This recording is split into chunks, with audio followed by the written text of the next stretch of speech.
컬러링, 색칠, 쓰기, 찔레꽃에 대해서 오늘은 해보겠습니다. 소명의 나무 1에서 3권 수준이 되겠죠? 자, 와이파이 체크하는 거, 화면을 크게 하는 거, 이런 거 다 하실 수 있겠어요. 이제 다음으로 넘어가고요. 우리가 이런 그림을 이제 채색을 해봤습니다. 색칠을 해봤어요. 컬러링, 컬러가 색깔이라고 그랬어요. 색칠하는 거. 그래서 어떤 분은 똑같은 그림인데 이런 색깔을 칠하신 분이 계시고요. 자, 여기 보세요. 꽃도 연두색으로 했죠. 근데 이렇게 꼬투리를 이렇게 표현하기도 하고 그냥 초록색으로도 다 표현하기도 했어요.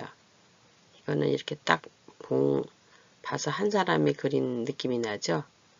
좀 이렇게 됐고요. 이 사람은 또 좀 더 화려하게 채색 도구가 다른 걸 알 수가 있어요. 이거는 이제 사인펜 같은 걸로 이렇게 예쁘게 칠했어요. 그래서 이렇게 섬세하게 할 수는 있는데 흐린 색깔을 좀 하기가 어려운 그런 느낌이 나고요. 이런 분은 전체적으로 이렇게 비슷한 느낌이 나게 이렇게 했어요. 색칠을 했어요. 자, 다음을 보겠습니다. 우리가 그 중에서 이제 이 한 분의 꽃을 이렇게 채색한 거를 지금 보면서 이게 어떤 꽃일까 이렇게 생각을 해봤어요. 그래서 사람들마다 자기가 이런 꽃을 본 경험에 대해서 얘기를 하죠. 그런데 좀 명확치가 않은 것 같아요. 이게 뭐 장미꽃 같기도 하다는 사람도 있고 찔레꽃 같기도 하다는 사람도 있고 여러 사람이 있었어요. 그래서 이런 사진을 한번 찾아봤고 또 이렇게 정확하지가 않기 때문에 그림으로는 어떻게 표현했나 했더니 이 선생님이 또 이런 걸 가지고 하신 선생님이 마침 있었어요. 그래서 우리 보겠습니다. 찔레꽃이라고 생각하시면 거의 비슷하죠? 이 꽃 여기가 꽃술, 암술, 수술 여기하고 이렇게 이런 거 비슷해요. 봉오리 같이 이렇게 된 거 이런 거 비슷합니다. 이파리도 이렇게 거의 비슷하죠? 그 다음에 해당화라는 이런 그림을 그린 사람도 있었어요. 그런데 이렇게 찾아보니까 조금 색깔은 다르지만 비슷한 형태가 되어 있죠. 그리고 얘가 지금 너무 많이 펴서 그런 거예요.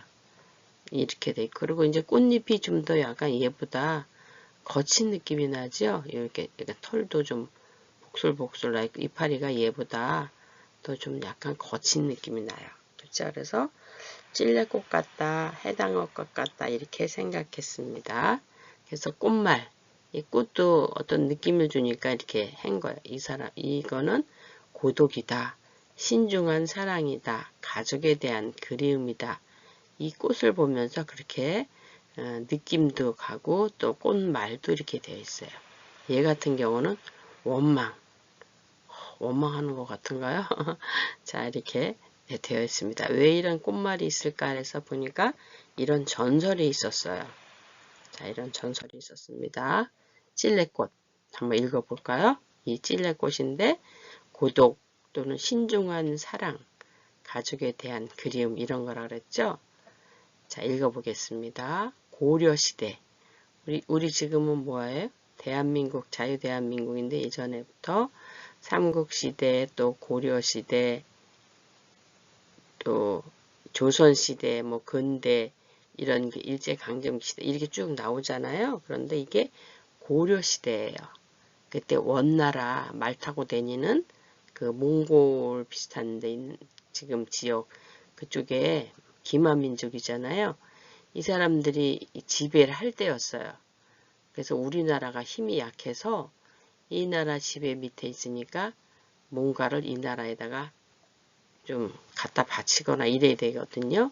그걸 조공이라고 그랬어요. 그래서 볼게요. 고려시대 원지배기 때 찔레와 달래라는 자매가 살았어요. 언니는 찔레, 동생은 달래. 병든 아버지를 모시며 어렵게 살아가던 중 언니인 찔레가 원나라의 공녀로 끌려가게 되었다.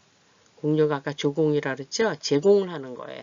원나라한테 너네가 힘이 약하니까 우리한테 뭘 갖다 바쳐라. 뭐 이렇게 되는 거죠.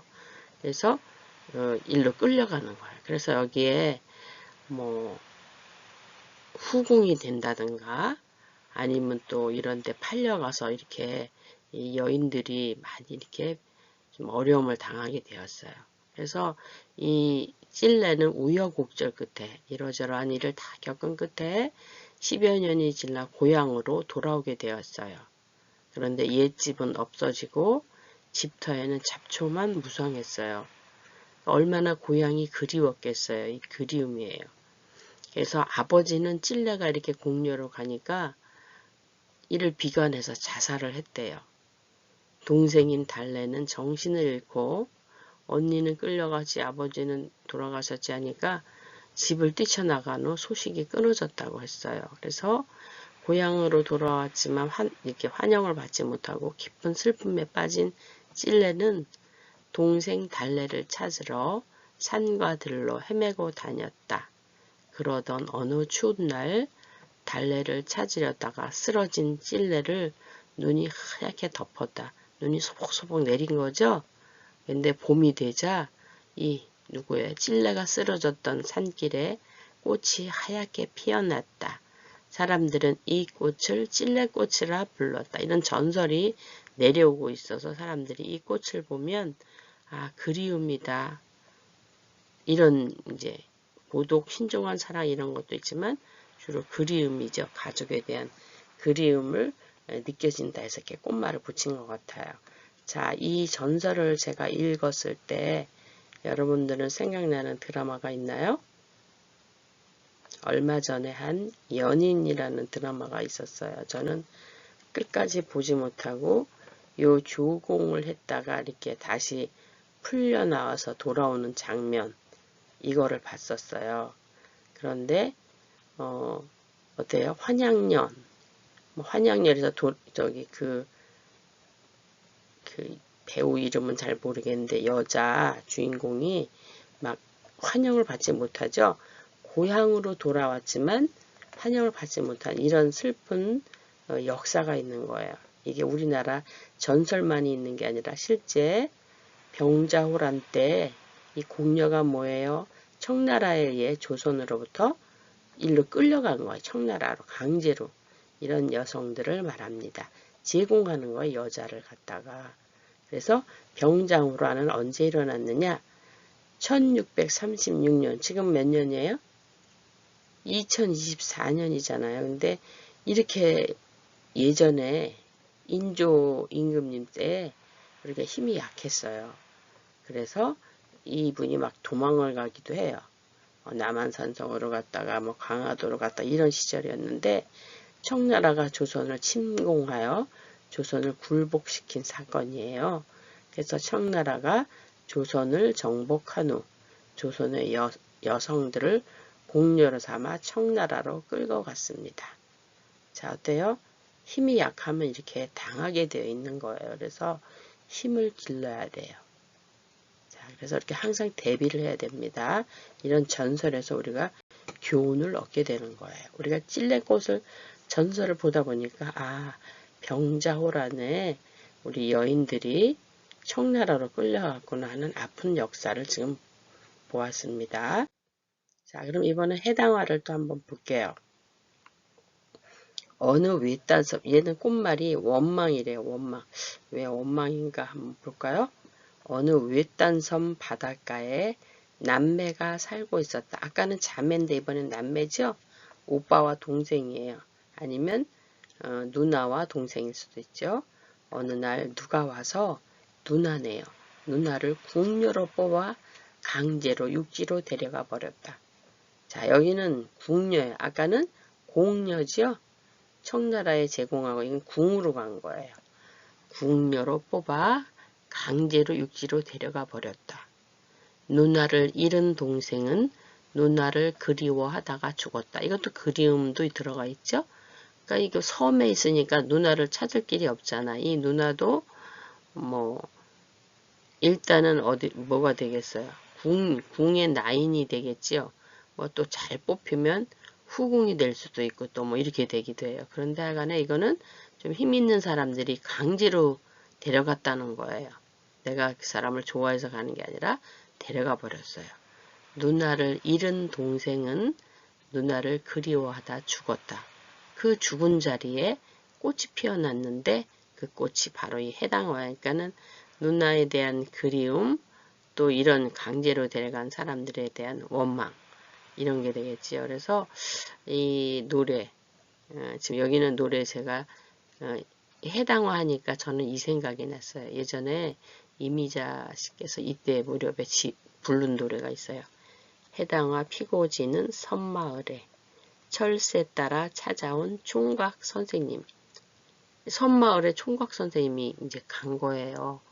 19살 섬색시가 순정을 바쳐 사랑한 그 이름은 총각 선생님.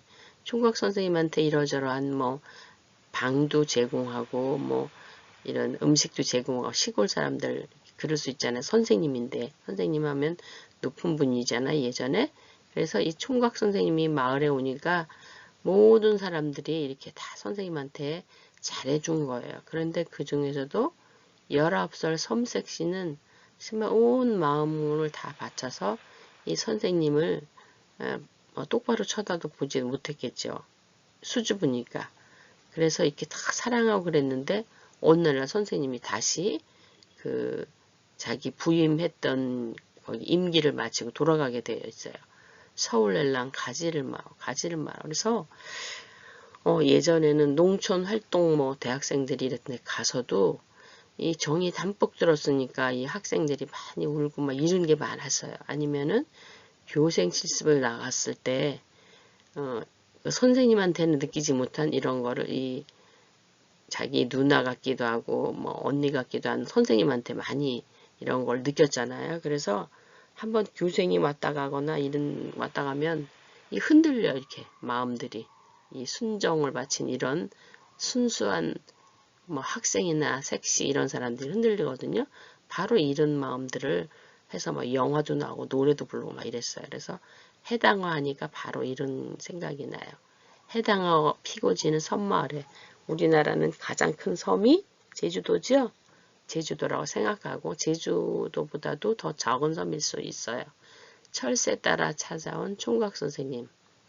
철새 따라 철새는 어차피 떠나가야 되잖아요. 한철. 그래서 이렇게 작사가가 이렇게 만들었어요.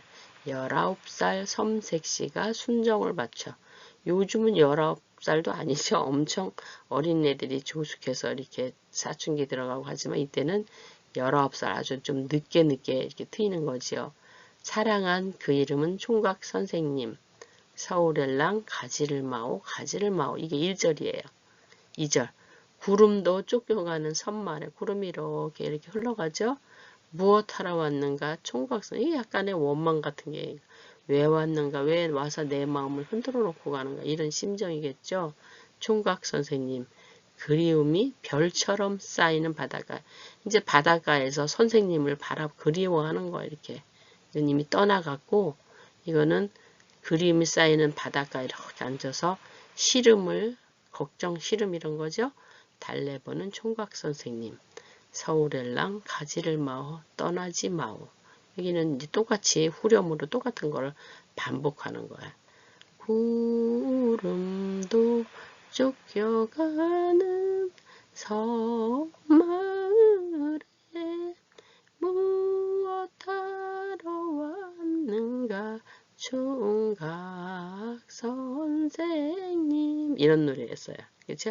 그리움이 별처럼 쌓이는 바닷가에 시름을 달래보는 총각 선생님 서울엘랑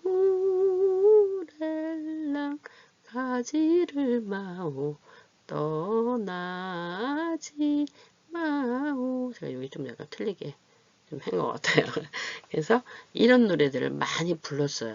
저도 이런 걸 어렸을 때 뭣도 모르고 막 따라 불렀던 생각이 납니다. 바로 이런 그리움, 원망. 우리가 지금 찔레꽃 비슷한 거를 이제 채색을 해보고 이렇게 전설까지 읽어보고 있어요. 자, 그런데 어떤 분들이 이렇게 보니까 이렇게 활동지로 만들어서 이렇게 쓰는 분이 계셨어요. 이거 괜찮은 거라고 생각합니다. 찔레꽃 붉게 피는 남쪽 나라네. 이거 옛날에 노래를 했던 거를 이렇게 회상을 하면서 그리는 거 주로 어르신들 기억력이 자꾸 잊어가잖아요. 그래서 이런 거를 많이 하는 것 같아요. 그래서 여기 이렇게 찔레꽃 노래 활동지 이렇게 썼어요. 이렇게 쓰시는 데도 있더라고요. 주로 주간보호나 뭐 이런 데서 쓰는 것 같습니다. 자, 우리도 노래를 한번 살펴볼게요. 1942년도. 우리 저기 되기도 전이죠? 광복 1945년이잖아요. 그 전에 이런 노래를 벌써 불렀다는 거예요. 백나나 가수님께서 불렀대요. 찔레꽃 붉게 피는 남쪽 나라 내 고향. 남쪽 나라 내 고향이 뭐 제주도 그쪽이겠죠. 언덕 위에 초가삼간 그립습니다. 아까도 그 해당 언덕 위에 앉아서 이렇게 그리워하고 시름을 달래보는 이런 거 있었잖아요. 그러니까 언덕이 있어요. 이렇게 언덕 위에 초가삼간 그립습니다. 그리움이네요. 자주고름 입에 물고. 자주고름이 어디 있어요? 우리 저고리, 한복 저고리에 있죠? 근데 자주색이었나봐요. 입에 물고 눈물 흘리며. 뭐 예전에 특별하게 뭐 손수건을 갖고 다니는가 이런 거 하질 않으니까 제일 이렇게 손에 잡고 눈물을 닦기 좋은 게 이 고름이었을 거예요. 그래서 자주고름 입에 물고 눈물 흘리며 뭐 흑흑흑 마음대로 크게 울 수나 있었을까요? 아니죠. 소리 죽여 울으니까 입에 물고 눈물 흘리며 이런 상황이겠죠. 이별가를 불러주던 못 잊을 사람아. 이별가. 이별가가 뭐예요? 노래 뭐 여러 가지 노래가 있는데 이별에 대한 내용을 담은 이별가죠. 불러주던 옛날에 불러주었어요. 주던 나에 살던 불러주던 못 잊을 사람아. 이게 노래예요. 찔레꽃 붉게 피는 남쪽 나라 내 고향 언덕 위에 초가삼간 그립습니다. 내 고향에는 초가삼간 집이 있어요. 내 고향이 그립습니다. 초가삼간이 그립습니다. 내 고향은 어디 있어요? 남쪽 나라에 찔레꽃 붉게 피는 남쪽 나라에 있어요. 찔레꽃은 붉게 핀다. 근데 이러한 곳이 남쪽 나라 내 고향이다. 남쪽 나라에 있는 건 내 고향. 이런 말을 다 연결한 거예요. 뭘로? 는 이런 걸로. 피고 있어요. 항상 지금 피고 있어요. 지금도 피고 옛날에도 피고 있고 이럴 때 는으로 연결을 했고요. 자주고름 입에 물고 눈물 두 가지를 다 하고 있죠. 입에 무는 거와 눈물 흘린 거. 그래서 입에 물고 눈물 흘리며 동시에 하고 있는 거예요. 눈물도 흘리고 입에 물고 이별가를 불러주던 그 옛날에 불러주던 못 잊을 사람아. 사람도 그립죠. 고향도 그립죠. 2절 보겠습니다. 달 뜨는 저녁이면 노래하던 동창생. 여기도 불러주던 노래하던 옛날의 사람을 그리워하는 거예요. 동창생, 동무 이런 게 친구 이렇게 되겠죠. 천리객창 멀리 떠나와서 객지에서 이렇게 바라보니까 북두성이 떠 있어요. 하늘에. 서럽습니다. 3년 전에 그러니까 적어도 이 사람은 3년 전쯤에 떠나온 거겠죠. 아니면 그때 이렇게 3년 전에 사진을 찍었어요. 우리 헤어지기 전에 사진이나 한번 찍자 이렇게 해서. 근데 3년 전에 같이 앉아 이렇게 나란히 앉아 있었겠죠. 의자라든가 뭐 어디에. 백인 사진. 원래는 찍은 사진이에요. 여기는 찍은 사진이죠.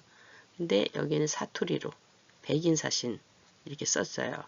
하염없이 끝없이 바라보니 사진을 바라보고 있는 거야. 그리운 시절아. 그렇죠? 그래서 이게 약간 이 후렴이나 이런 데서 리듬 운율을 맞춰야 되니까 못 잊을 사람아 그리운 시절아 이렇게 사람을 그리워하고 그 옛날을 그리워하는 이런 부르는 거예요. 사람아 영희야 영수야 시절아 이렇게 느껴지는 거예요. 이런 말들을 통일한 겁니다. 연분홍 봄 이거는 연분홍 봄바람이 아니네요. 연분홍 봄바람이 이렇게 되겠네요. 돌아드는 북간도. 이 노래는 제가 이번에 요거 하면서 찾아본 거. 우리는 보통 여기까지 많이 불러요. 근데 이렇게 원래 이렇게 있었답니다.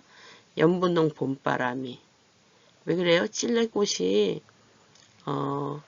이게 원래는 하얀색이 많은데 분홍색도 있더라고요. 아니면 봄 하면 뭐가 생각나요? 진달래가 생각나지요. 그러니까 연분홍 봄바람이라고 그랬어요. 바람에는 이런 색깔이 없지만 이렇게 표현을 한 거예요. 돌아드는 북간도. 북간도예요. 어디 이 지도에서 저 위쪽입니다. 우리나라. 아름다운 찔레꽃이 피었습니다. 그러니까 이 찔레꽃이 붉게 피었다는 거. 그래서 이게 붉게 피는 뭐 이렇게 연분홍 이런 걸로 봐서 이 찔레꽃은 붉은 분홍색 계통의 찔레꽃이라는 걸 알 수 있고요. 또 사람들은 이게 찔레가 아니고 해당어인데 찔레라고 했다 이렇게 하시는 분도 계세요. 바닷가는 해당어가 더 많이 핀대요. 이게 척박한 곳에서도 잘 자라는 게 해당어라고 합니다. 그래서 찔레꽃이 피었습니다. 여기는 북간도가 그렇다는 거예요. 그래서 이렇게 보니까 찔레꽃을 딱 보니까 또 고향 생각이 나겠죠. 그래서 꾀꼬리는 중천에 떴을 피울고 하늘 높이 떠서 꾀꾀꼴 이렇게 울고 있는데 호랑나비도 지금 봄이 왔어요. 춤을 춘다. 이렇게 여기는 이렇게 되는데 지금 가고 싶지만 가지 못해요. 그리운 고향아, 못 잊을 사람아, 그리운 시절아, 그리운 고향아. 그리움이죠. 그래서 우리 노래도 살펴봤습니다. 자, 그럼 이제 어떻게 해요? 쓰기를 해봐야 되겠죠. 그래서 지난번에 이런 문장이 있다고 했습니다. 무엇이 어찌하다, 누가 어찌하다, 어떤 행동을 나타내는 문장. 무엇이 어떠하다, 누가 어떠하다, 어떤 상태, 성질 이런 걸 나타내는 문장 또는 어떤 대상이 있어야 돼요. 누가 누구를 어찌하다, 무엇이 무엇을 어찌하다 이런 목적, 대상이 필요한 문장이 있었다 그랬어요. 그럼 우리가 그리고 이름을 나타내는 말이 있고 동작을 나타내는 말이 있고 어떤 상태를 나타내는 말이 있고 또 이렇게 상태나 동작을 더 잘 설명하는 부사라는 말이 있다 이런 걸 지난번에 배웠습니다. 자, 이걸 제가 어떻게 좀 자세하게 해드리고 싶은데 이게 좀 안 돼요. 그냥 말로 하겠습니다. 그리고 이것도 제가 이게 좀 쓰기가 잘 안 되기 때문에 이렇게 해보는데 지금 맨 처음에 어떻게 됐어요? 찔레꽃 붉게 피는 여기까지를 받아 써보세요. 찔레꽃 붉게 피는 찔 어떻게 쓰시나요? 찔 찌, 지, 찌, 치 이렇게 써야 되겠죠? 제가 이게 마우스를 쓰는 거기 때문에 좀 이게 안 돼. 찔 하면 어떻게? 찔, 찌, 찌까지도 되게 잘했었죠? 근데 찔 이렇게 되잖아요. 찔. 왜요? 혀가 이렇게 말르면서 찔, 레, 찔레꽃. 찔레꽃은 이렇게 쓰는 거예요. 찔레꽃. 자, 여기 찔레 이게 맞는 거죠. 찔레. 달래는 이렇게 써요. 아까 찔레와 달래 있었죠? 달래, 빨래 이런 거는 이렇게 쓰는 겁니다. 그쵸? 찔레, 꽃은 어떻게 써요? 쌍받침입니다. 여기 쌍둥이에요. 코 이런 거 있죠? 근데 여기는 받침은 어떻게 써야 돼요? 이렇게 써야 되나요? 이렇게 써야 되나요? 이렇게 써야 되나요? 네, 이렇게 써야 됩니다. 복잡하겠지. 꽃 이렇게 돼요. 여기가 이거를 선택해야 돼. 붉게 피는 거는 제가 가르쳐 드릴 거예요. 이건 4권이에요. 붉다. 이거는 리을 기억을 써야 됩니다. 그래서 이거는 제가 가르쳐 드려서 써야지 돼요. 붉게 이렇게 써요. 찔레꽃 붉게. 근데 이거를 이렇게 쓰면 안 되겠죠? 붉게 이렇게 써도 안 되게. 참게 할 때는 이렇게 되잖아요. 붉게 피다, 피는 피다가 동작을 나타내죠. 꽃이 찔레꽃이 피다 하면 어찌하다인데 연결을 하는 거. 피는 고향이에요. 근데 어떤 고향이에요? 내 고향이에요. 내 고향은 뭐예요? 나의 고향이에요. 나의. 나의 이런 말이에요. 나의. 자, 이런 거를 지금 여기다 이렇게 한번 낙서 비슷하게 좀 이렇게 했는데 왜 그래요? 우리 학습자님들은 받아 써야 되죠? 자, 쓰겠습니다. 찔레꽃 붉게 피는 쓰셨나요? 제가 여기다 쓸 수 없어서 여기다 이렇게 했습니다.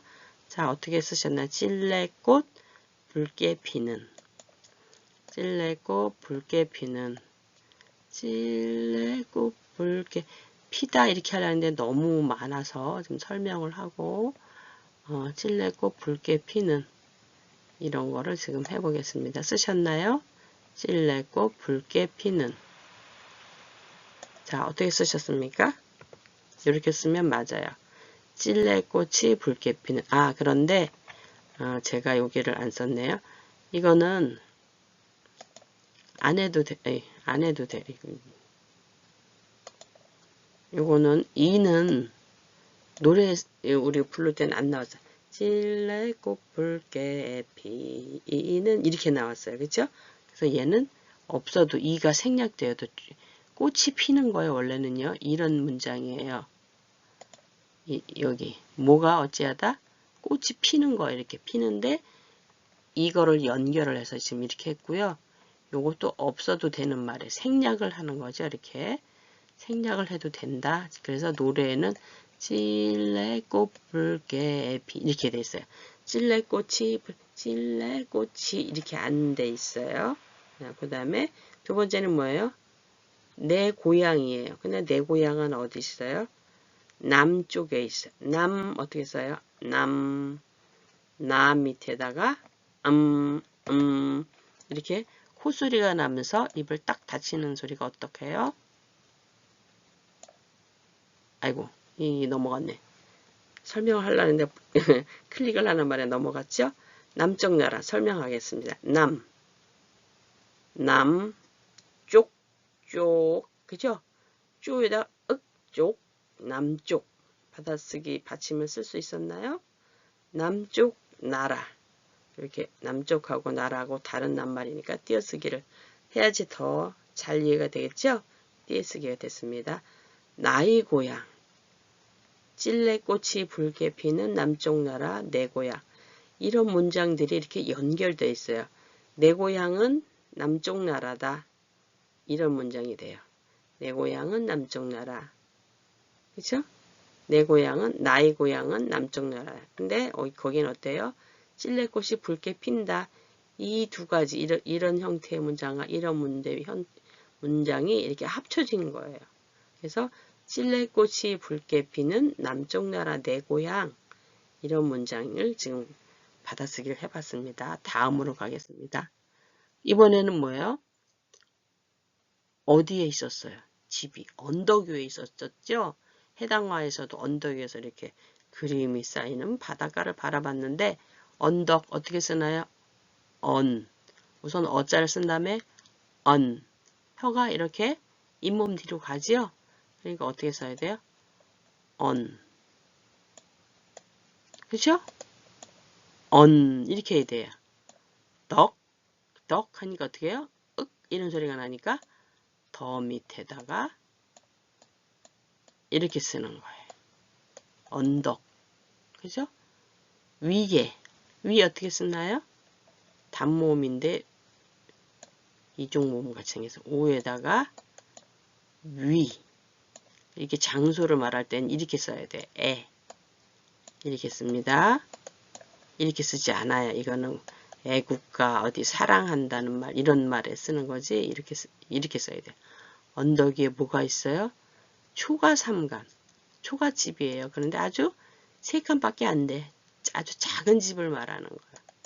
초가 3간 집을 짓고 우리 이런 노래도 있죠. 그래서 이건 아주 작은 집을 말하는 거야. 소박한.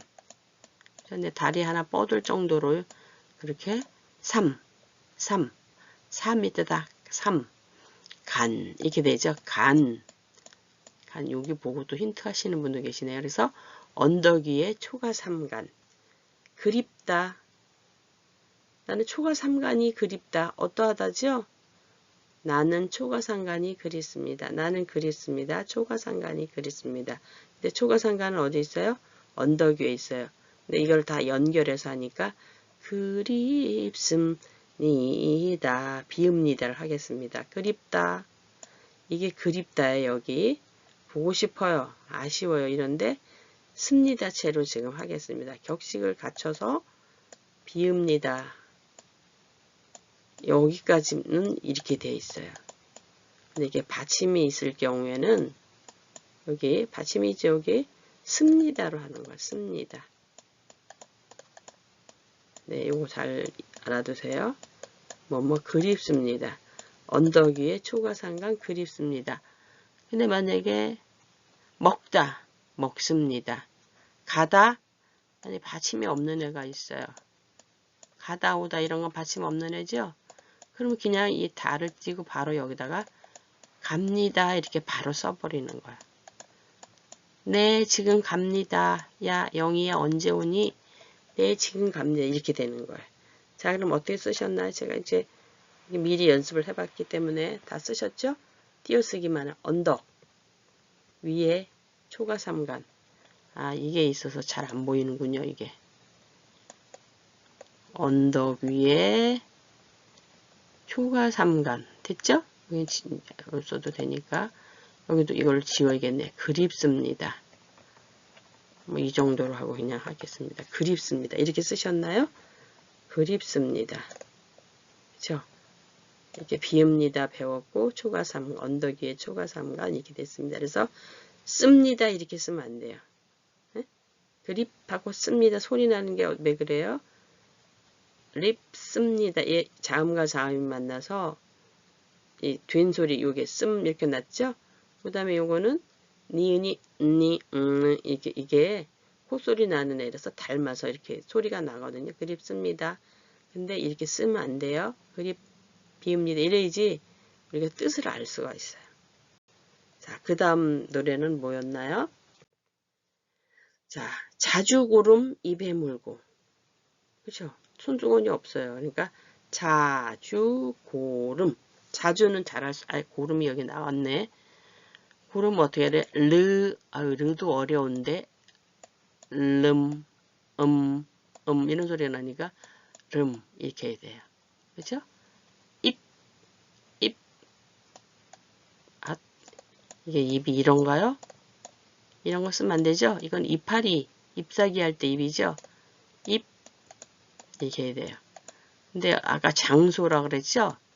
장소 옆에는 에라고 써야 돼. 입에. 입도 어떤 하나의 얼굴의 한 부분, 장소잖아. 입에. 그렇죠? 물고는 어떻게 썼어요? 무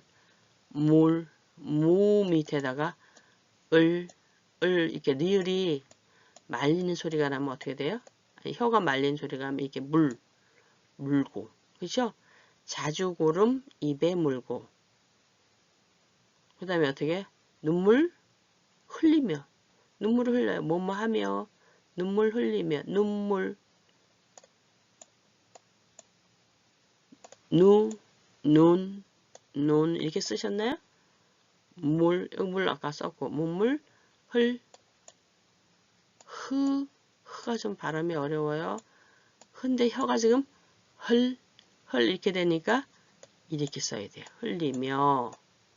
자, 그럼 이제 쓸 수 있겠죠? 자주 고름 입에 물고. 자주 고름 입에 물고. 아, 이거 지우기가 안 돼서 또 잘 안 보이겠네요. 자주 고름 입에 물고. 고름은 이게 중기에서 나오는 고름이 아니라 우리 옷 여미는 그거 고름이죠. 그 다음에 눈물 흘리며. 눈물을 흘려요. 어떻게 했다고요? 눈물 흘리며. 얘도 지우개가 안 지워져서 다시 지웁니다. 눈물 흘리며. 자, 보겠습니다.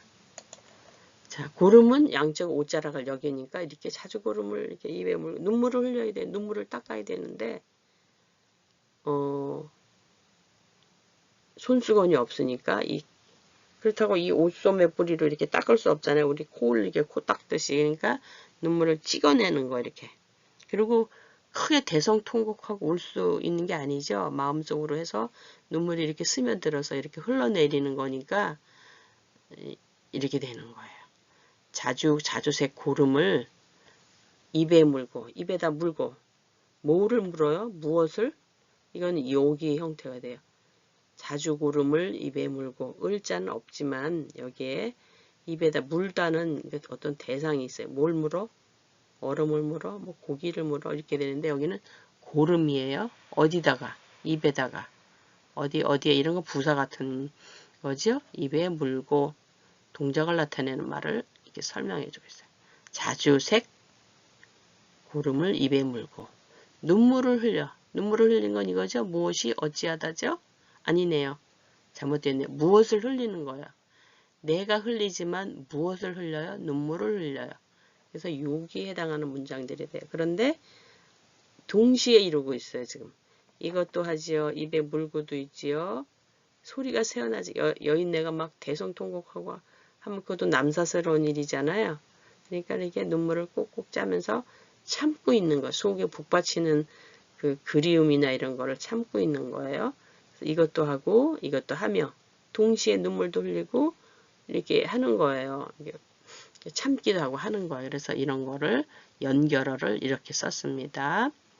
자, 여기 있고요. 그 다음에 입에 이렇게 소리 나는 대로 연음하면 안 된다 그랬어요. 네, 여기서는 그 정도로만 하면 되겠습니다. 자, 넘어가 볼까요? 이번에는 어떤 가사였죠? 이 이별가를 불러줬죠? 이제 잘 가라 뭐 이러면서 이제 뭐 잘 있어 잘 가시오 뭐 이런 거가 대표적인 걸 거예요. 뭐는 뭐 또는 뭐 졸업을 할 때 뭐 이렇게 많이 부르거나 그랬죠. 옛날에 후배들이 선배들한테 뭐 많이 불러준다던가 아니면 이별을 할 때 이렇게 해주는 거야. 공식적으로 잘 있어 잘 가시오 정든 친구야 뭐 이런 거 있었잖아요. 그게 이제 바로 이별가의 대표적인 거겠죠. 그래서 이별가를 불러주던 이별가 별 어떻게 쓰셨나요? 이자는 쓰셨을 것 같은데 별 헤어지는 거예요. 벼지요. 벼이삭 할 때 벼에다가 어떤 받침을 써야 돼요? 을 이런 소리가 나니까 별 그죠? 별 가는 쓸 수 있겠고 이별가 를 어떻게 써요? 르에다가 를 하니까 얘도 이별가를 불러주던 불도 마찬가지네요. 부에다가 혀가 좀 말리면서 밑 천장 있는 데로 다 위치를 가야 돼. 불러주던 더에다가 던 이러니까 이런 받침에 별, 혀가 다 위로 천장으로 붙으죠? 이거는 뭐 잇몸에다 가서 붙는 거 여기. 여기 아래 잇몸이죠? 이렇게 이별가를 불러주던 옛날에 그랬어요. 나의 살던 더는 옛날을 얘기할 때 말합니다. 근데 잊을 수가 없어요. 어떻게 할 수 없는 건 못해나 이런 거 할 수 없죠. 능력이 없어요. 이렇게 할 수 있는 능력이 없어. 못 잊을 내가 잊을 수가 없어. 그래서 앞에다가 부정어로 붙입니다. 못 잊을 친구야고 불러주는 거예요. 친구야 이런 감정을 친구야 못 잊을 친구야.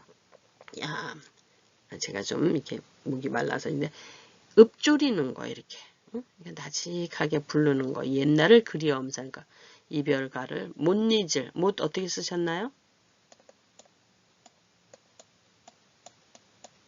이렇게 쓰셨나요? 아니면 이렇게 다 이게 못입니다. 대표적인 거 얘가 소리 나죠? 근데 못하다 할 때는 이런 못이에요. 우리 못 박는 그런 못처럼 못 있다는 어떻게 해요? 있다 이런 겁니까?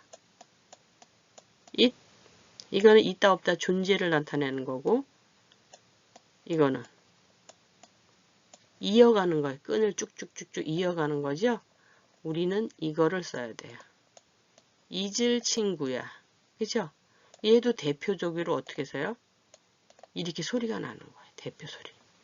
그래서 우리가 2권에서 받침은 대표소리 딱 7가지만 난다. 그래서 칠종성 그것도 여기에 관련돼 있는 거고 못 잊을, 잊을 하면 이건 연음이 되죠. 그런 것들. 잇을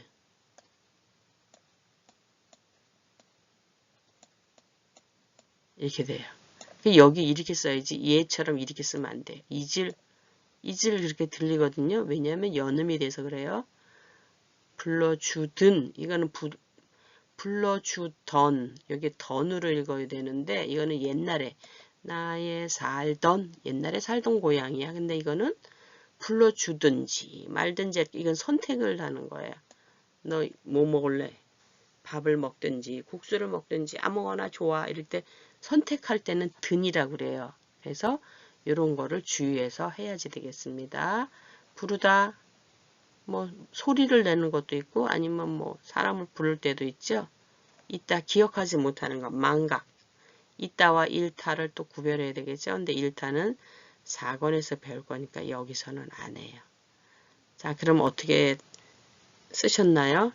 이별가를 불러주던 이것도 제가 자꾸 착각을 하네요. 위에다가 썼으면 되는데 이게 편집할 때 지우개가 어디 갔지? 네, 여기를 지워야지 좀 잘 보이시겠죠? 이별가를 불러주던 이렇게 되죠. 이별가를 얘도 지워야 되겠네요. 여기가 칸이 모자라네. 여기도 어떻게 돼요? 못 잊을 친구야. 그래서 여기도 이게 던이라는 거를 제가 이제 과거를 나타내는 건 이렇게 한다고 그랬어요. 그 다음에 여기는 못 앞에 이렇게 씁니다. 잊을 친구야 이렇게 되는 거예요. 그래서 여기 이렇게 됐습니다. 이 형태는 이별가를 불러주다니까 이거죠. 뭐를 불러요? 이별가를 불러요. 노래를 불러요. 대상이 있어야 돼요. 요거에 해당하는 겁니다. 근데 친구가 불렀어요. 근데 내가 이 친구를 잊을 수가 없어요. 그래서 잊을. 앞으로도 못 잊어. 잊은 하면 어떻게 돼요? 옛날에 알았는데 잊었어요. 저 사람은 아예 무슨 말이냐면 여기가 이렇게 썼어요. 만약에 못 잊은. 그럼 어떻게 돼요? 과거에 알았었는데 잊은 거예요. 과거예요. 과거. 이 사람은 과거로 돼. 근데 못 잊는. 나 지금 못 잊어. 못 잊는. 이건 뭐 지금 못 잊는 거예요. 근데 이거는 뭐예요? 을 한 거는 뭐예요? 과거 앞으로도 못 잊어. 잊을 수가 없는 친구. 어떻게 잊겠어 내가 그 고향의 그 옛날 친구를. 그래서 이런 연결어를 봐야 되고요. 여기는 못 잊을 친구야 하고 불러주는 거. 친구야 하고 부르죠. 근데 이 받침이 지금 없을 때 친구야 이렇게 부르는 거예요. 이제 이따가 노래를 쫙 보면서 다시 한번 설명하겠습니다. 자, 그러면 1절을 정리를 하겠습니다. 완성했어요. 근데 제가 3절까지 하면은 좋겠지만 너무 이게 많이 시간도 많이 걸려서 그냥 이렇게 정리를 합니다. 찔레꽃 여기 아까 없어도 된다 그랬죠? 찔레꽃 붉게 피는 연결했습니다. 남쪽 나라 내 고향 언덕 위에 초가 삼간 그립습니다.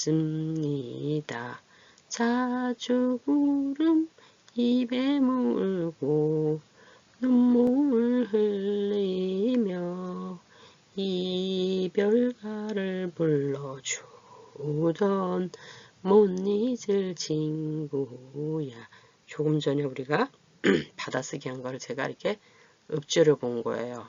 자, 그래서 여기 찔레꽃 할 때 걸레, 찔레, 올케 이런 거는 단모음 에가 들어가요. 어디 에 이런 것도 그렇게 들어갑니다. 근데 달래라든가 노래, 모래, 빨래 이렇게 몇몇 단어들은 어떻게 돼요? 이런 밝은 애가 들어가는 거예요. 어이 애가 아니라 아이 애가 됩니다. 다르죠? 그 다음에 붉게 이거는 4권에서 나오는 거기 때문에 제가 그냥 써놨어요. 이거는 우리 지금 해당이 안 돼요. 좀 어려운 거예요. 피는 찔레꽃이 붉게 피다. 원래는 이거죠. 무엇이 어찌하다의 형태의 노래지만 연결을 했어요. 지금 피는 고향. 찔레꽃이 피는 내 고향이에요. 근데 내도 또 나의 고향이에요. 그렇죠? 그래서 지금 이 색깔이 좀 얘랑 안 맞는데 여기에요. 무엇이 어떠하다. 내 고향은 남쪽 나라야. 내 고향은 뭐 찔레꽃이 피는 곳이야. 이렇게 되는데 여기서 이렇게 좀 이렇게 연결을 해서 그래요. 그러니까 얘는 뭐예요? 동작을 나타내는 거고 얘는 어떤 상태예요. 그러니까는 찔레꽃이 피는 동작. 내 고향은 남쪽 나라인 상태. 이런 거가 되는 겁니다. 그런 거 이거를 는으로 연결을 했어요. 찔레꽃이 붉게 피는 남쪽 나라 내 고향. 여기에 언덕 위에 있어요. 얘는. 이런 걸 부사어라 그러는데 여기에는 안 해놨네요. 언덕 위에 있어요. 근데 있다 이런 말은 없어도 아니까 초가 삼간이 그립다. 뭐가 그리워요? 초가 삼간을 그리워하는 거죠. 내 고향을 그리워하다. 그래서 얘는 내 고향이 남쪽 나라다. 내 고향이 그립다. 초가 삼간이 그립다. 이게 여기에요. 내가 지금 뭘 하고 있는 거예요. 근데 이거라고 할 수도 있어요. 고향을 그리워하다 할 때는 무엇을 이라고 할 수도 있어요. 근데 여기는 어떤 상태로 지금 저는 봤습니다. 그래서 이렇게 된 거고요. 자주고름 입에 물고 무엇을 입에다 을 들어가죠. 여기 을이 빠졌지만 자주고름을 입에다 물었어요. 무엇을 물었어요. 이거는 여기에 해당하는 말이에요. 지금 여기하고 여기가 색깔이 왜 다르냐면 이 도구가 색깔이 같이 할 수가 없게 돼 있어요. 이렇게 칸으로 할 때는 이렇게 색깔이 나오고 이렇게 할 때는 또 이렇게 나와서 좀 약간 이 톤이 틀려서 그럴 수도 좀 혼동스러울 수도 있는데 제 설명을 잘 들으시면 되겠습니다. 무엇을? 고름을 입에 물고 눈물을 흘리며 눈물도 어떤 흘리는 대상이 있죠. 그래서 목적어가 들어가는 대상이 들어가는 거는 이렇게 이런 색으로 표시했어요. 지금 그 다음에 이별가를 이것도 마찬가지죠. 뭐를 불러? 노래를 불러. 이별가를 불러. 못 잊을 친구. 친구를 잊을 수가 없어. 있다. 누구를 있다. 그러니까 친구를 있다. 이런 거를 다 순서도 바꿔가면서 연결어를 썼어요. 피는 내 고향. 지금 내 고향 지금도 피고 있어요. 찔레거리. 피던 하면은 옛날이에요. 지금 어떤지 몰라. 근데 지금 피는 꽃이야. 찔레꽃이 막 지천에 피고 있으니까 이게 그리운 거예요. 고향이 그립습니다. 그 고향은 언덕에 있습니다. 자주 고름을 입에 물고 눈물을 흘리면서 이별가를 불러준 못 잊을 친구야. 내 고향도 못 잊고 친구도 못 잊는 것. 그리움이겠죠. 그래서 이렇게 됩니다. 그래서 피다, 울다, 뭐 물다, 흘리다 이런 거 다 동사예요. 그런데 내가 동작을 나타내는 말인지 어떤 이런 상태를 말하는 건지 이런 거를 잘 보면 되겠습니다. 자, 노래 한번 찔레꽃 붉게 피는 남쪽 나라 내 고향 언덕 위에 초가 삼간 그립습니다. 자주고름 입에 물고 눈물 흘리며 이별가를 불러주던 못 잊을 친구야. 옛날에 불러주었어요. 못 잊을 앞으로도 영원히 못 잊을 친구야. 친구야, 친구야, 친구 부르는 말이에요. 친구야. 자, 다음 2절은 어떻게 되어 있을까요? 자, 2절은 받아쓰기를 안 하고 너무 기니까 그냥 노래를 살펴볼게요. 달 떠요. 달이 뜨지요? 여기 달이 떠요. 둥그렇게 또 동작을 나타내면 저녁이면 어떤 조건을 주는 거. 이때만 되면 뭐 노래하던 노래를 했어요. 동창생이 달이 뜨면 야 우리 노래하자 하고 노래를 불러줬어요. 이별가는 아니었을 수 있어요. 이때는. 그래서 노래하던 옛날에 나에 살던 뭐 노래하던 뭐 이런 거죠. 과거예요. 동창생, 동무 이래도 돼요. 친구 같은 말이죠. 천리객창, 북두성이 이 사람은 이미 떠나와 있어요. 고향에 이별가를 불러서 떠나왔죠. 그래서 천리객창이 뭐야? 멀리 천리는 꼭 이렇게 천리를 계산하는 것도 있지만 멀리 떠나 있다는 거 말하는 객창. 내가 객지에서 묵는 방에서 이렇게 보니까 하늘에 북두칠성이 떠 있는데 그게 서럽게 느껴지는. 이건 자기 마음이 그렇다는 거. 북두성이 서럽다. 이게 뭐예요? 무엇이 어떠하다. 그렇죠? 이런 어떤 상태가 되겠습니다. 근데 여기 뭐예요? 비읍니다 나왔죠? 아까 서럽다 받침이 있으니까 서럽습니다 이렇게 된 거예요. 그 다음에 3년 전에 언제 시간이나 장소는 애가 붙습니다. 3년 전에 같이 앉아. 같이 이거는 구개음어예요. 같이 이 앞에 여기 소리 있을 때는 같이 이렇게 안 하고 같이 앉아. 이건 사권에 나오는 말. 그래서 백인 사진, 찍은 사진을 백인 사진, 백이다, 박히다의 사투리를 여기다 썼어요. 아까 거기는 찍은 사진이죠. 3년 전에 같이 앉아 찍은 사진. 친구가 생각났어요. 그래서 찍은 사진 하염없이 끝없이 멍하게 아무 생각 없이 바라보니 그리운 시절아. 옛날이 그립구나. 그리운 시절아 하고 불러요. 시절아.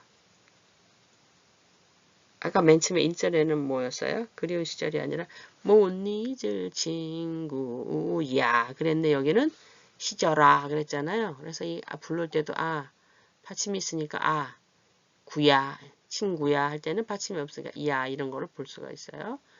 언제? 저녁이면 어떤 이럴 때 저녁만 되면 조건이 주어지는 거예요. 그럼 노래를 했어요. 이 친구가. 달 뜨는 저녁이면 달이 뜬다. 노래를 하다 이거는 여기에 해당하겠습니다. 여기. 노래를 하는 거. 뭐를 해? 노래를 해. 동창생이 노래를 했는데 이제 거꾸로 돼서 이 문장을 거꾸로 바로 이렇게 대도 되거든요. 노래하던 동창생. 천리객장 북두성이 서럽습니다. 이 사람이 좀 객지에서 이렇게 둥그렇게 뜬 이런 북두칠성을 바라보니까 이게 친구들이 생각난 거예요. 3년 그래서 사진을 바라봐요. 3년 전에 같이 앉아 백인 사진, 찍은 사진, 사진을 찍다 하니까 여기 해당하는 거예요. 사진을 백이다. 사진을 찍다. 이게 지금 뒤집어진 겁니다. 도치가 된 거예요. 사진을 찍다 이렇게 하면 문장이 이게 노래의 맛이 없으니까 백인 사진, 뭐뭐한 어쩌고 이렇게 되는 거예요. 하염없이 바라보니 이런 건 예를 쓰면 이렇게 설명해 주는 말이니까 부서라고 할 수 있어요. 끝없이 멍하니 이렇게 바라보니까 보니까 이것도 조건이나 마찬가지야. 그리운 시절 그립구나 이런 거. 달 뜨는 저녁이면 노래하던 동창생 천리객장 북두성이 서럽습니다. 3년 전에 같이 앉아 백인 사진 하염없이 바라보니 그리운 시절아 이렇게 되는 거예요. 자, 다음 절. 이거는 좀 사람들이 모를 수 있어요. 저도 몰랐는데 이번에 이제 이거를 만들면서 3절이 있었구나. 주로 이거는 1942년에 이게 아까 광복 전에 지어진 노래이기 때문에 독립군들이 있었어요. 우리나라 해방을 위해서 많이 애쓰신 분들이 주로 이렇게 북쪽에 자 이렇게 이런데 여기가 간도예요. 북간도. 동간도, 서간도라는데 이쪽이 북간도라네요. 두만강 있는 쪽에. 여기는 두만강과 압록강이 있습니다. 이번에 비가 많이 와갖고 여기 막 수해가 나고 그랬죠. 이쪽 부분이. 근데 여기가 우리나라 땅이었어요. 이전에는. 그래서 지금은 중국 또 북한이랑 이렇게 접경지가 되어 있지만 여기에 독립군들이 많이 이렇게 있었거든요. 일제시대 때. 그래서 이 사람들이 여기 가서 독립운동을 하다 보니까 고향이 그리워요. 그래서 그리움을 여기다 쓴 거예요. 맨 처음에 찔레꽃 연무농 봄바람이 이렇게 되겠죠. 네, 연무농 봄밤 이런 노래도 어디 있어요. 저 들어본 것 같아요. 제가 잘 모르는 노래라서 근데 잘못하면 그거 부를 수가 있겠네요.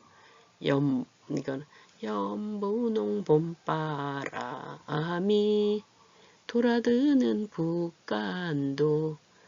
봄바람이 휘 돌아서 들어오는 거예요. 이 북간도에 여기 얼마나 춥겠어요. 그런데 그래도 봄이니까 연분홍 봄바람이라 그랬어요. 그래서 이렇게 무엇이 어찌하다른데 여기 뭐뭐 하는 지금 뭐뭐 하는이죠. 북간도에 이렇게 바람이 휘몰아들어요. 근데 아름다운 찔레꽃이 피었습니다. 아름다운 찔레꽃이 피었습니다. 이렇게 되는 거겠죠? 그래서 찔레꽃이 연음됩니다. 바람이 연음되죠? 그래서 아름다운 찔레꽃. 얘는 얘를 설명해 주는 말이에요. 연분홍도 사실은 얘를 설명하는 거예요. 그래서 피었습니다. 찔레꽃이 피다. 무엇이 어찌하다 이런 문장입니다. 근데 피엇 과거죠? 과거니까 엇, 앗, 햇 이 중에서 이거에 따라서 엇이 됐습니다. 과거예요. 근데 씁니다. 받침이 있으니까 씁니다. 따라왔습니다. 꾀꼬리는 근데 봄이니까 꾀꼬리가 알아서 꾀꼴 중천에 하늘 한가운데 떠서 있는데 서 줄여들었습니다. 이 운율을 맞추냐 그랬을 수도 있죠. 꾀꼬리가 울어요. 어떻게 울어요? 하늘에 떠서 울어요. 슬피 울어요. 그렇죠? 그래서 실제로는 꾀꼬리가 운다는 건데 여기에 다른 말이 더 들어갔어요. 하늘 가운데 떠서 슬피 울어요. 그렇죠? 이 꾀꼬리는 어떠면은 이걸 보고 감정이입이 되는 거. 나도 저 꾀꼬리와 같이 저렇게 슬픈 신세로구나 이렇게 할 수가 있겠죠? 그리고 찔레꽃은 그 옛날에 어디 고향에서 피던 꽃이에요. 그래서 그 다음에 얘만 이렇게 하는 게 아니라 얘는 이렇게 하고 그쵸? 이거 며 이런 건 어떻게 동시에 이렇게 하는 거를 쭉 늘어놓는 거거든요. 호랑나비는 어때요? 춤을 춘다. 얘도 는 안 해도 돼요. 호랑나비 춤을 춘다. 춤을 춘다. 무엇을 하다? 나비가 춤을 춥니다. 이런 건데 얘가 생략된 거예요. 이거는 는하고 나비가 하고 는하고는 얘를 더 뭐예요? 이 이야기의 대상으로 끌어들일 때는 꾀꼬리가 이렇게 안 하고 꾀꼬리는 이래요. 어제는 이렇고 오늘은 이렇게 비교를 하면서 얘기를 할 때는 이렇게 되는 거거든요. 그래서 꾀꼬리는 중천에 둬서 슬피 울고 호랑나비는 춤을 춘다. 근데 느는 이 운율을 글자 수를 맞추려고 뺀 거예요. 춤을 춘다. 이런 말은 무엇을 한다? 그리운 시절아, 동무야, 뭐 하는데 얘는 고향아 그랬어요. 고향아. 친구야. 받침이 있고 없고에 따라서 이게 달라져. 천리객창 여기 할 때는 그리운 친구야.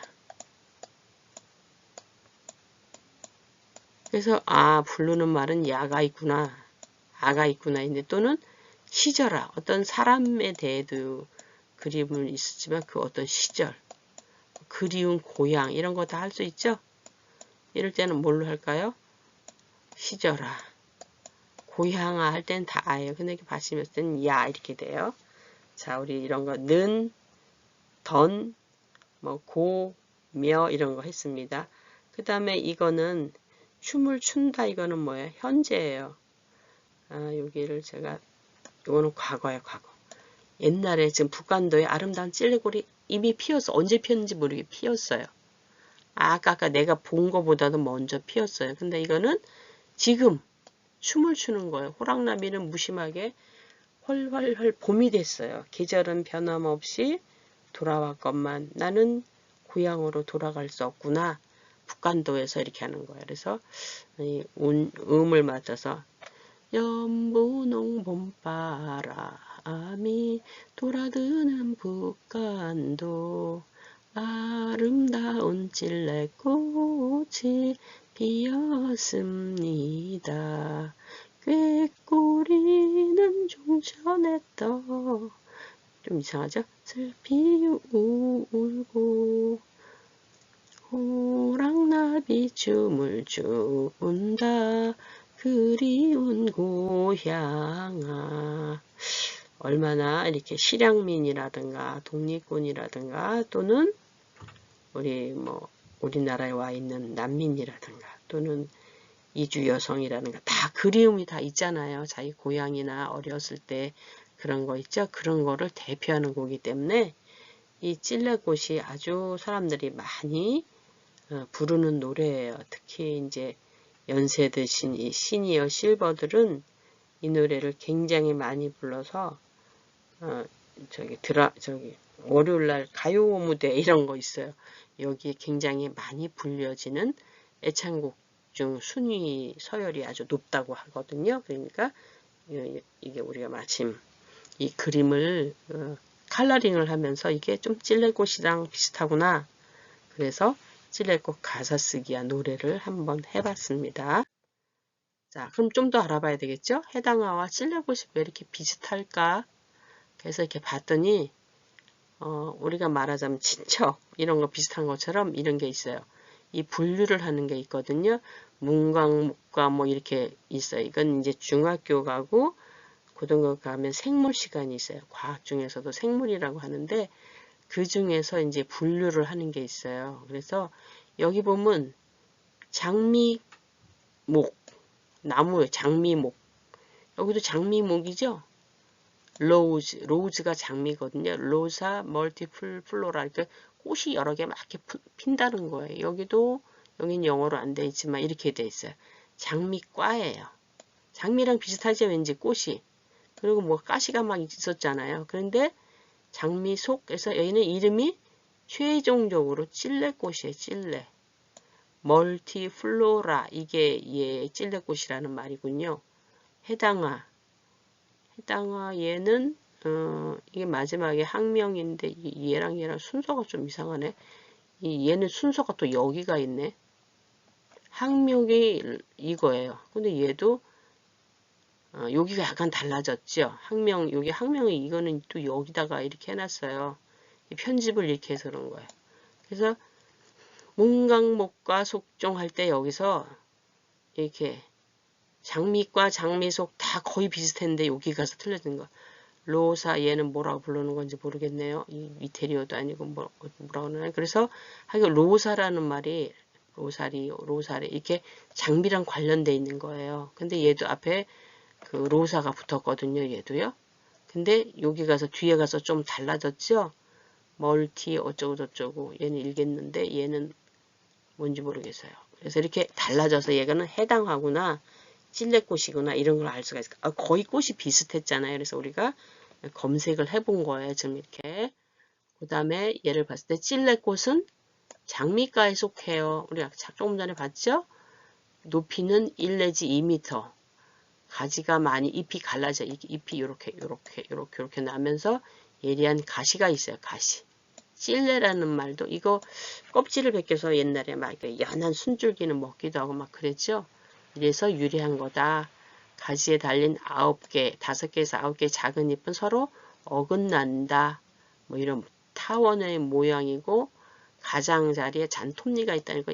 이파리가 약간 이렇게 생긴다는 거예요. 5월쯤 맞아요. 5월쯤 전국의 상가들의 기슭과 계곡이 있어. 요즘은 이렇게 또 요거를 교배를 해갖고 장미랑 이렇게 울타리 같은 데도 많이 심지요. 이런 것도 있어요. 작은 덤불에 무더기로 핀다 그래서 플로라 이렇게 돼 있어요. 약간 멀티 플로라 뭐 이랬던 것 같아요. 찔레꽃이라고 보면 된다. 향이 좋아요. 아주 은은하면서 여운이 깊게 남는 매력이 있다. 들장미이다. 들장미. 그냥 들장미 같아요. 이게요. 열매가 있고요. 이렇게 좀 있다고 합니다. 그 다음에 제주찔레. 여기 아까 비슷한 남쪽 지방이 많대요. 그래서 아까 그 섬에 달한 그 전설에 있을 때 그게 섬에 있었잖아요. 그게 제주도로 많이 보여진다. 고독, 가족에 대한 그리움이다. 이렇게 됐어요. 네, 근데 해당화는 볼게요. 해당화도 이렇게 로사 이렇게 되고 열기나무라고 그러네요. 아 이게 열기나무구나. 열기나무. 장미과에 속한다고 그랬어요. 비슷해요. 옆 관목이다. 낙엽, 화렵, 광문. 화렵이 뭐예요? 침엽은 뾰족한 거고 화렵은 넓적한 거거든요. 이런 나무예요.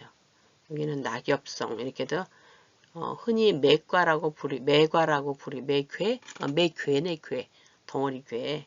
꽃이 아름답고 특유 향기가 있어서 저는 해당하는 본 적이 없어요. 그런데 향이 있다고 하네요. 얘도요. 그러니까 거의 비슷한 거예요. 관상식물로 좋다. 관상이 뭐예요?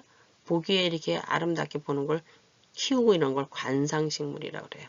작은 키나무로 1 내지 1.5m 높이로 자란다. 얘는 1 내지 2m 거의 비슷하죠?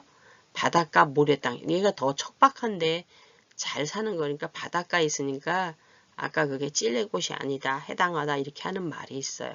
군락이 뭐예요? 물이 지어서 형성한다. 얘도 물인데 얘도 물이네요. 7개 내지 9개 잣잎으로 깃털 모양 꽃은 5 내지 7일에 피고 7월에 피고 8월부터는 주홍색 열매를 맺는 얘도 열매가 있고요. 뿌리에서 많은 줄기가 갈라지고 가시와 털이 맞아요. 아까 그림에 털이 많이 보였어요. 그 어떤 선생님이 그렸죠.